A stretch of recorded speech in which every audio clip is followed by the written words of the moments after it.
শুনতে পাচ্ছেন কিনা জানি না, পাখির কলকাকলিতে মুখর এই চারিপাশ। অনেকদিন পরে নিভৃত এলাকা এই সিরাজদিখানে এসে বিভিন্ন ধরনের পাখির ডাক শুনতে পাচ্ছি। যেহেতু গ্রামে জন্ম, বিভিন্ন ধরনের পাখির সংস্পর্শে আমরা থেকেছি, কিন্তু এই সময়টা এসে অনেক অনেক নাম না জানা পাখি, পরিচিত পাখি, তাদের এখন দেখা মেলায় ভার হয়ে দাঁড়িয়েছে। একসময় অনেক শালিক, মাছরাঙা, কাক, অনেক পাখি দেখতাম। বিশেষ করে যার কথা না বললেই না, সেটা হচ্ছে আমাদের জাতীয় পাখি দোয়েল। এখন আর দেখাই মেলে না।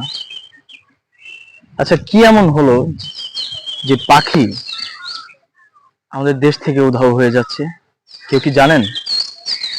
যদি জেনে থাকেন অবশ্যই কমেন্টস বক্সে জানান। ধন্যবাদ।